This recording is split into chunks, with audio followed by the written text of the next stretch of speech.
Ada juga ada jaket. Ada juga ada jaket. Pasal dulu ada menteri lawak PPR, tapi dia suruh cancel. Dia suruh fotonya dengan Bani. Kenal Bani? Dia suruh berpecah. Bani mustahil tak kenal. Dia betul kita sekarang. Dia suruh register. Ya.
Mana ini pun apa? Mana dong kamu sana sini? Ya, sini sini si antar putih ni.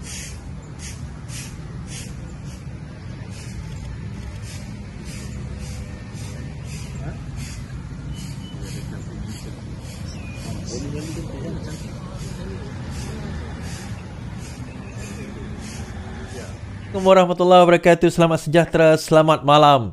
Salam reformasi, salam perjuangan saya ucapkan kepada kawan-kawan sahabat handai, saudara mara, musuh-musuh saya. Terima kasih juga. Okey, kepada yang ada yang menonton saya di YouTube, Facebook, di TikTok, mendengar saya di Twitter. Oh, menarik. Panas. Ada yang kata saya tadi, tolong panas, kasih bakar. Kasih bakar. Ini malam Sanusi. Kan? Hashtag. Terima kasih Daniel. Hashtag Sultan Best. Tapi siapa yang buat hashtag tadi tu? Menarik tu. Hashtag Sultan Best. Kalau lepas ni tuan-tuan, kalau pergi dekat apa Walaon ke PN ke punya apa nama, punya live ke apa kan, letakkan dia hashtag Sultan Best, Sultan Best, Sultan Best, buat macam tu. Kasih bakar sama dia orang tuan-tuan.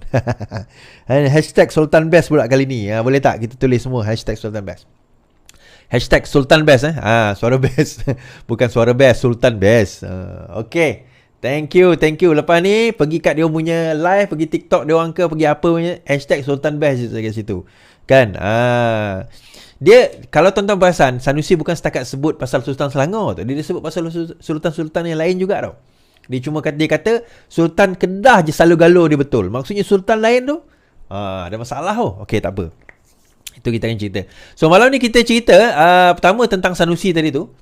Betul ke Mukris bakal jadi Menteri Besar Kedah ganti Sanusi? Kan? Lepas tu Cikgu Bat SPRM kata belum terima laporan rupanya. Apa hal? Okey. Sanusi kena perjelaskan nama lelaki daripada China yang ditangkap siapa yang diletakkan di bawah MBI, dan rupanya ada MBI, dia dibuat company sekali dengan company daripada China untuk REE. PTG kata Sanusi tak terlibat. Habis tu kenapa compound MBI? Malam ni kita akan baca. Muda langgar PH, umum calon di Pulau Pinang dan Terengganu. SKMM kata tiada terima arahan sekat TikTok Sanusi. Baik. Tuan-tuan sekat TikTok Sanusi, tak ada arahan rupa-rupanya. Baik, kita akan tengok beberapa perkara sebelum ini. InsyaAllah sebelum kita pergi jauh, harap tuan-tuan dan puan-puan tolong share, tolong like, tolong subscribe, macam yang kita selalu buat tiap-tiap malam. Dan daripada live, daripada share tuan-tuan lah, kadang-kadang benda tu membawa kepada subscriber baru, membawa kepada penonton baru, membawa kepada orang baru yang mungkin tak tahu tentang saya, tapi tiba-tiba dia dapat tahu, oh ini maklumat yang menarik, baik, ini satu konten yang menarik yang sebenarnya boleh dia orang kongsi bersama. Dan untuk bagi yang baru ni tuan-tuan, saya nak cerita lah, saya ni tak macam mana dia kata, style saya adalah saya akan ambil berita, saya akan ambil news, dan saya akan ulas dan olah mengikut style saya sendiri. Kan, hashtag Ayuh Gempo, hashtag Sultan Best. Jadi saya akan ulas mengikut cara dan kaedah saya sendiri. Suka tak suka, itu terpulang pada diri masing-masing lah kan. Kita tak paksa orang nak dengar. Suara lain macam suara saya macam lain macam. Suara saya okey ke? Suara dengar Okay, alright. Vincent Tan saman MOF. Ya, saya ada info. Saya ada info tentang Vincent Tan saman MOF. Tapi Vincent Tan saman MOF dan juga Nazar Group saman MOF itu berlaku sebab Muhyiddin Yassin sewaktu dia jadi Perdana Menteri membatalkan kontrak bersama Vincent Tan berjaya, dan juga dia batal kontrak dengan Nazar pada waktu itu. Sebaliknya projek menyedia supply kenderaan pegawai kerajaan itu diberikan kepada company lain. Sebab itu dia saman. I think nilaian projek itu lebih kurang 700 juta. I'm not gonna cover that tonight lah. Itu secara umumnya macam itulah. Baik. Kita baca dulu berita terkini yang menarik. Miskin Tegar boleh beli barang runcit RM600 dengan hanya tunjuk IC. Penerima sumbangan asas rahmah atau SARA boleh membuat pembelian barangan keperluan asas tanpa tunai di 600 pasaraya dan kedai runcit di seluruh negara yang terlibat dalam program itu, kata Timbalan Menteri Keuangan Datuk Seri Ahmad Mazlan. Bercakap pada sidang media setelah melancarkan program pengakuan sukarela VDP 2.0 di Putrajaya hari ini, beliau berkata antara premis terlibat adalah rangkaian Maiden, 99 Speedmart, Econ-Safe, Lotus Malaysia dan Giant Hypermarket. Penerima SARA hanya perlu menunjuk IC ketika membuat pembayaran di mana-mana 600 pasaraya atau kedai runcit terbabit. Jika ada baki sumbangan dari bulan pertama, baki boleh carry forward ke hadapan untuk bayaran bulan yang berikutnya, katanya. Ahmad berkata senarai penuh pasaraya dan kedai runcit boleh dilihat dalam portal yang berikut. Yang ini. Jadi saya akan sharekan portal ini. Semalam, kerajaan mengumumkan lebih 210,000 penerima STR dalam kategori miskin bertegar berdasarkan data e-Kasih akan menerima SARA berjumlah RM600. Mulai hari ini dalam bentuk tanpa tunai berjumlah RM100 setiap bulan bagi tempoh 6 bulan sehingga Disember ini. Maksudnya dia 100. So katakanlah tuan-tuan belanja tak sampai 100 bulan ni, katalah RM50, RM90, RM70, duit itu akan carry forward sehingga total 600. Dalam pengamal lain, Ahmad berkata Jabatan Kastam berjaya mengutip hasil sebanyak Okey, itu tak payahlah. So kalau tuan-tuan ada lah rakan ataupun mungkin tuan-tuan dan puan-puan sendiri nak semak dan sebagainya, boleh pergi ke portal e-Kasih. Ada yang tanya macam mana nak semak Is, atau nak bantu kawan-kawan, atau tuan-tuan dan puan-puan nak buat penerangan pula di kampung, nak kata oh kami pun teringin nak bantu Is kan. Boleh tolong share tuan-tuan. Kenapa 700 je? Maka bolehlah pergi ke portal ini, iaitu e-Kasih, portal e-Kasih. Di situ boleh masukkan IC dan buat semakan mengenai siapa yang layak untuk nak dapatkan nak dapatkan bantuan tersebut. So untuk kopi. Oh memanglah. Tak tekan ni. So untuk kedai-kedai tersebut, tuan-tuan boleh tengok dekat senarai ini, bantuan hasil. Dekat dalam ni boleh tengok kedai-kedai, tapi senang cerita pergi saja ke kedai yang saya sebutkan tadi. So daripada situ boleh tanya, boleh tak dapat bantuan. Sekiranya kena check dulu dalam website saya sebut tentang e-Kasih tadi, tentang ini bahawa layak menerima bantuan e-Kasih, maka daripada situ barulah boleh dikatakan dapat bantuan-bantuan tersebut. Jadi mudah. Sebenarnya bantuan sekarang ini kerajaan dah ada menyediakan kemudahan, dan kita sebagai penerangan ni kena terangkanlah apa bentuk bantuan yang kita ada. Tadi juga saya saya juga ada satu lagi inisiatif yang diwujudkan juga oleh kerajaan, terutama kepada golongan-golongan miskin juga, di mana mereka boleh pergi ke klinik-klinik swasta yang tersenarai untuk mendapat rawatan sehingga RM200 lah. Dan benda tu juga boleh carry forward dengan syarat yang sama, iaitu mereka mendapat bantuan STR. Okey, mendapat bantuan STR. Saya baca tadi ada satu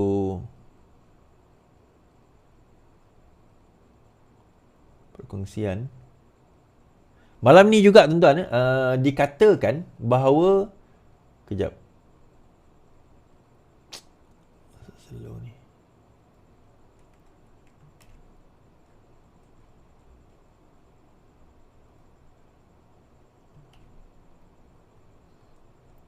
Okey. Program Madani Afiat dilancarkan pada 9 Julai sebagai usaha antara lain adalah untuk meningkatkan kesedaran dan tahap kesihatan rakyat, mengesan dan mencegah risiko penyakit tidak berjangkit atau NCD, non-communicable disease, melalui pelbagai program saringan kesihatan dari rumah ke rumah, pameran kesihatan dan gotong royong, merealisasikan tonggak kedua kertas putih kesihatan, fokus kepada penjagaan kesihatan. Hasil data boleh diperolehi. So gotong royong dan sebagainya adalah program-program tersebut. Okey, habis cerita tu kat situ. Menarik tuan-tuan. Kita akan cerita pasal Sanusi kejap lagi. Tapi saya nak cerita pasal Sanusi tu juga sebab ada perhimpunan dijangkakan akan berlaku. Tapi sebelum kita cerita pasal perhimpunan tersebut, saya nak bawa kisah tentang Titah Sultan. Tadi ada siang tadi lah kot, ada lawatan daripada pegawai wakil PAS berjumpa dengan Sultan Selangor. Kan? Berjumpa Sultan Selangor. Tapi Sultan Selangor telah mengeluarkan satu kenyataan bahawa isu Sanusi belum selesai titah Sultan Selangor. Sultan Selangor Sultan Sharafuddin Idris Shah Al-Haj bertitah bahawa isu kenyataan Menteri Besar Kedah Muhammad Sanusi yang didakwa menghina baginda belum selesai. Baginda bertitah bahawa perkara ini masih belum selesai katanya. Duli Maulid dalam Selangor Royal Official Office di dalam Facebook Duli Yang Maha Mulia Sultan Selangor Sharifuddin Idris Shah Al-Haj berkenan menerima menghadap Pesuruhjaya PAS Selangor YB Datuk Dr. Ahmad Yunus Hairi dan Ketua Polis Selangor YDH CP Datuk Husin Omar Khan di Istana Bukit Kayangan, Shah Alam. Pertemuan secara bersingan telah membincangkan mengenai kenyataan dikeluarkan oleh Menteri Besar Kedah Datuk Sanusi. Kenyataan itu juga mendedahkan Pesuruhjaya PAS menghadap Sultan. Pertemuan itu secara berasingan pejabat itu membincangkan mengenai kenyataan Sanusi. Dalam ceramah hanya dianggap menghina Sultan Selangor. Sanusi beberapa hari lepas memohon maaf kepada Sultan Selangor kerana kata baginda kerana baginda memilih Menteri Besar Cokia lekeh kita mengkritik Amiruddin. Sanusi bagaimana itu mendakwa kenyataannya diputar bulit oleh musuh BN dan Pakatan Harapan. Berikut adalah kenyataan Sanusi yang menimbulkan kontroversi dan mengundang laporan polis itu. Okay, ini kenyataan dia. Bukan koman-koman lekeh Sultan Setara itu hampa bayang dan tengok Menteri Besar merujuk kepada dirinya. Sultan hebat macam itu takkan pilih Menteri Besar Cokia macam Amir. Dia duk cerita pasal Sultan Kedah. Ini Sultan Setara itu maksud Sultan Kedah. Sultan hebat takkan pilih macam Amir. Maksudnya, inci pun tak berapa cukup. Maksudnya, Sultan yang pilih Amir ni cokia lah. Kan? Itu dia yang dimasukkan kenyataan itu. Tapi putar belit tu saya pun tak tahulah kat mana yang putar belitnya. Saya dengar tu pun saya faham dah apa yang dimasukkan. So dalam masa yang sama, Sanusi gembira lah. Dia kata sekarang ini dia punya TikTok dah dapat balik. Hasil desakan baik. Saya cerita tuan-tuan SKMM keluar kenyataan SKMM tidak terima arahan sekat akaun TikTok Sanusi. Suruhanjaya Multimedia hari ini mengatakan mereka tidak menerima sebarang arahan untuk menyekat akaun TikTok rasmi Menteri Besar Kedah. Suruhanjaya itu memberi kenyataan memaklumkan turunan Sanusi itu telah diteliti dan mengesahkan tiada arahan untuk melakukan perkara tersebut. Garis panduan komuniti sedemikian menetapkan jangkaan mempromosikan keterangkuman dan mengurangkan kandungan mudarat atau yang berbau jelek yang mengganggu keharmonian. Terdahulu, Muhammad Sanusi mendakwa akaun TikToknya dikatakan sudah dipadam. Masih lagi boleh diakses di luar negara. Sanusi mendakwa sedemikian menulis satu kenyataan Facebook. Difaham Sanusi berkata demikian susulan dakwaan seorang individu di ruangan komentar seperti layan dibuat naik bersama hantaran berkenaan. Komentar individu mendakwa halangan atau blok akaun TikTok Menteri Besar tersebut dikatakan buat kuasa di Malaysia sahaja. Saya dah check tadi. Tak ada pun. Masih ada lagi akaun dia. Akaun TikTok dia masih ada. Saya dah check. Masih ada. Tak ada pun kena sekat. Tak tahulah apa stunt dia main. Apa benda dia cakap. Dan juga kenyataan daripada SKMM sendiri mengatakan mereka tidak menerima arahan daripada Fahmi Fazil pun mengenai untuk menyekat TikTok, akaun TikTok dan sebagainya. Dan ini saya borak-borak dengan Fahmi tadi, YB Fahmi, dia kata even kalau dia nak sekat pun TikTok ni dia orang, kita tak ada kuasa nak menyekat TikTok. Kita tak ada kuasa nak menyekat akaun dalam TikTok. Bukan menyekat TikTok. Menyekat TikTok kita ada kuasa. Tapi akaun dalam TikTok tu kita tak ada kuasa. Itu terpulang kepada pemegang akaun. Terpulang kepada agensi tu sendiri. Kalau kita nak sekat, kita tak sekat akaun dalam TikTok tuan-tuan. Kita sekat TikTok tu terus. Boleh. Yang tu boleh. Facebook ke TikTok ke apa, kita boleh sekat. Tapi nak sekat akaun dalam itu bukan. Dan bila dia semak, dia teliti, rupanya dia mendapat apa orang kata laporan, report ramai daripada tuan-tuan dan puan-puan lah. Yang report akaun dia menyebabkan akaun dia digantung. Bukan akaun dia diblok pun. Akaun dia digantung. Ada je akaun dia. Tak tahulah siapa yang dia lah kot. Dia duk percaya apa yang orang duk kata kan. Akaun dia sebenarnya tak ada masalah pun. Kan? Dan ini semalam saya sebut Tan Saifuddin. Dia kata bahawa kerajaan tiada kuasa sekat akaun TikTok Saifuddin. Ini semalam saya dah sebut sentuh lah. Bahawa kerajaan pun nak sekat akaun TikTok. Macam saya kata.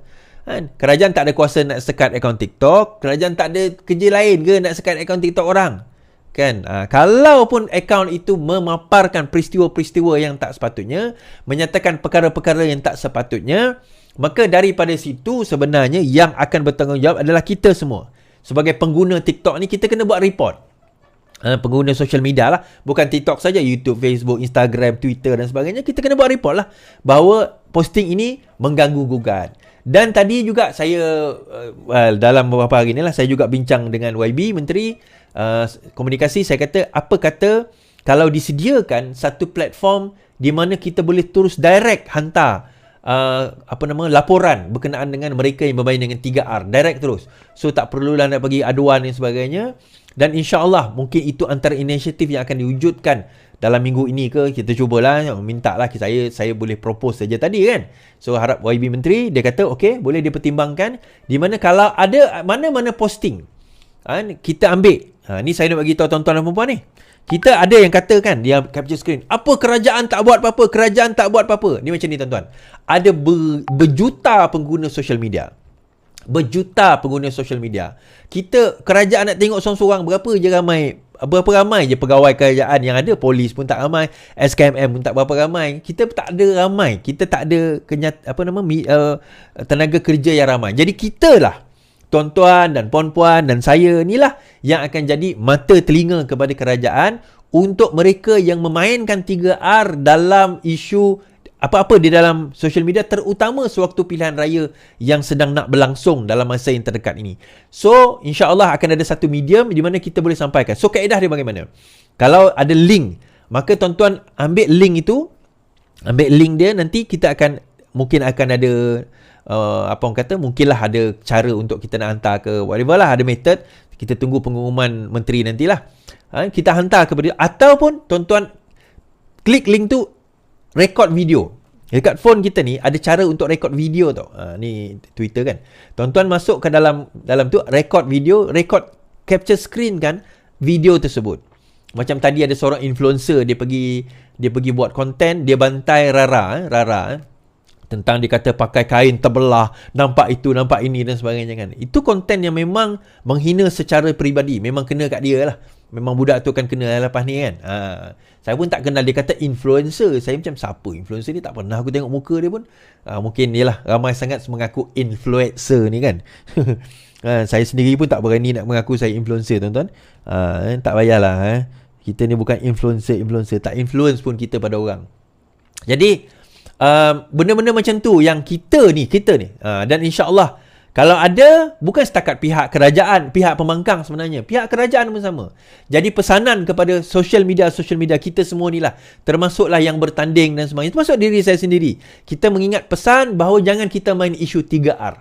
Ni bukan setakat kita nak cerita pembangkang. Nanti ada orang kata, ni nampak sangat nak sekan pembangkang ni. Tak, even pembangkang, kalau dengar ada di kalangan kami yang memainkan isu 3R ini, maka boleh juga buat laporan yang sama. Both sides, dua-dua, kena be fair lah. Tuan-tuan, kita masa pilihan raya ni, kita nyatakanlah polisi, kita nyatakanlah apa pegangan kita, kita nyatakanlah apa kita punya tawaran-tawaran kita, manifesto kita. Itu yang sepatutnya kita lakukan. Bukannya kita bakar kaum, kita bakar agama demi nak meraih undi yang tak seberapa itu. Faham tak? Faham? Faham tak faham? Faham lah.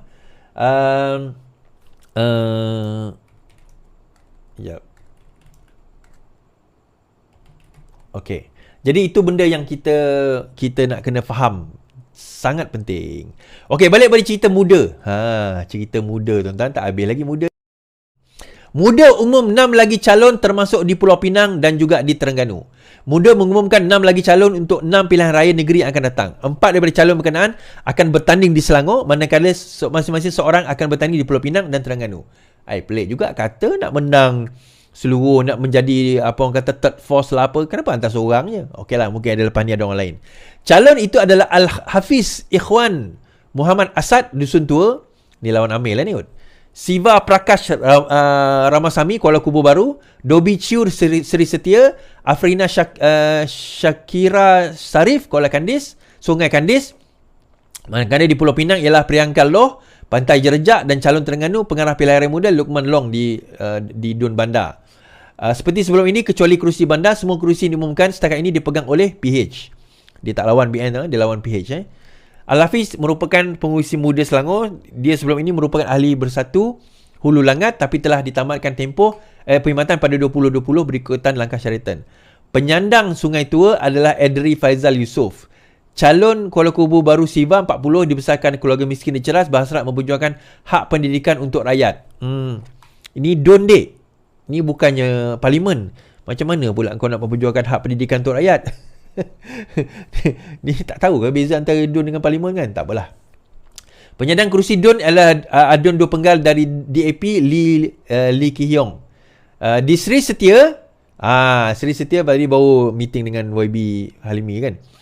Ciu ialah hak asasi manusia muda dan penyelaras eksekutif rangkaian anti hukuman mati Asia. Okey. Sungai Kandis pula, Arfina, Bendahari Muda Selangor, meningkatkan ekonomi masyarakat. Wow. Penyandang kerusi muda Kandis ialah Zawawi daripada PKR.